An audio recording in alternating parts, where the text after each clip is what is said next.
What is space? From the perspective of an Earthling, outer space is a zone that occurs about 100 kilometers (60 miles) above the planet, where there is no appreciable air to breathe or to scatter light. In that area, blue gives way to black because oxygen molecules are not in enough abundance to make the sky blue. Further, space is a vacuum, meaning that sound cannot carry because molecules are not close enough together to transmit sound between them. That's not to say that space is empty, however. Gas, dust and other bits of matter float around emptier areas of the universe, while more crowded regions can host planets, stars and galaxies.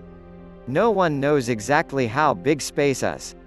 The difficulty arises because of what we can see in our detectors. We measure long distances in space in light years, representing the distance it takes for light to travel in a year, roughly 5.8 trillion miles, or 9.3 trillion kilometers. From light that is visible in our telescopes, we have charted galaxies reaching almost as far back as the Big Bang, which is thought to have started our universe 13.7 billion years ago. This means we can see into space at a distance of almost 13.7 billion light-years. However, astronomers are not sure if our universe is the only universe that exists. This means that space could be a lot bigger than it appears to us. Radiation invisible to human eyes. Most of space is relatively empty, meaning that there are just stray bits of dust and gas inside of it. This means that when humans send a satellite to a distant planet, the object will not encounter drag in the same way that an airplane does as it sails through space. The vacuum environment in space and on the Moon, for example, is one reason that the lunar lander of the Apollo program looks so odd-shaped, like a spider, one crew said. Because the spacecraft was designed to work in a zone with no atmosphere, there was no need for smooth edges or an aerodynamic shape. While space may look empty to human eyes, research has shown that there are forms of radiation emanating through the cosmos. In our own solar system, the solar wind, made up of plasma and other particles from the Sun, permeates past the planets and occasionally causes aurora near the Earth's poles. Cosmic rays also fly through the neighborhood, emanating from supernovas outside of the solar system. In fact, the universe is permeated with the cosmic microwave background, which can be understood as the leftovers of the immense explosion that formed our cosmos, usually called the Big Bang. Stars, planets, asteroids and comets. Stars, like our own Sun, are immense balls of gas that produce their own radiation. They can range from red supergiants to cooling white dwarfs that are the leftovers of supernovas, or star explosions that occur when a big one runs out of gas to burn. These explosions spread elements throughout the universe and are the reason that elements such as iron exist. Star explosions can also give rise to incredibly dense objects called neutron stars. If these neutron stars send out pulses of radiation, they are called pulsar stars. Planets are objects whose definition came under scrutiny in 2006, when astronomers were debating whether Pluto could be considered a planet or not.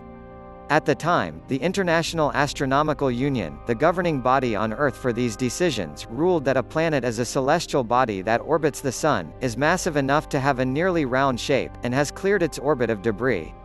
Under this designation, Pluto and similar small objects are considered dwarf planets, although not everyone agrees with the designation.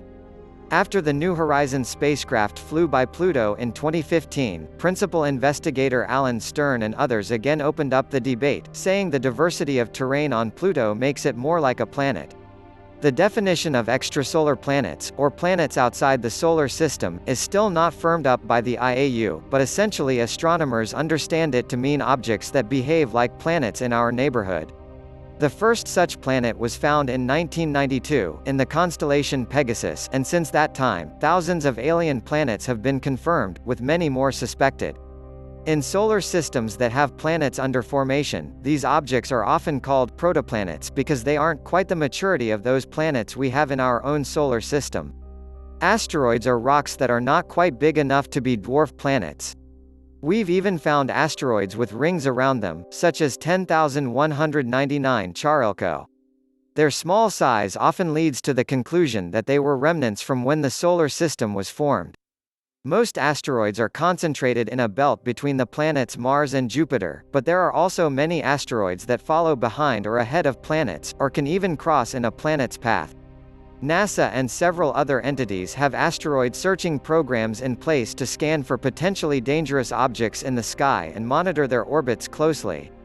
In our solar system, comets, sometimes called dirty snowballs, are objects believed to originate from a vast collection of icy bodies called the Oort cloud. As a comet approaches the Sun, the heat of our star causes ices to melt and stream away from the comet. The ancients often associated comets with destruction or some sort of immense change on Earth, but the discovery of Halley's Comet and related periodic or returning comets showed that they were ordinary solar system phenomena.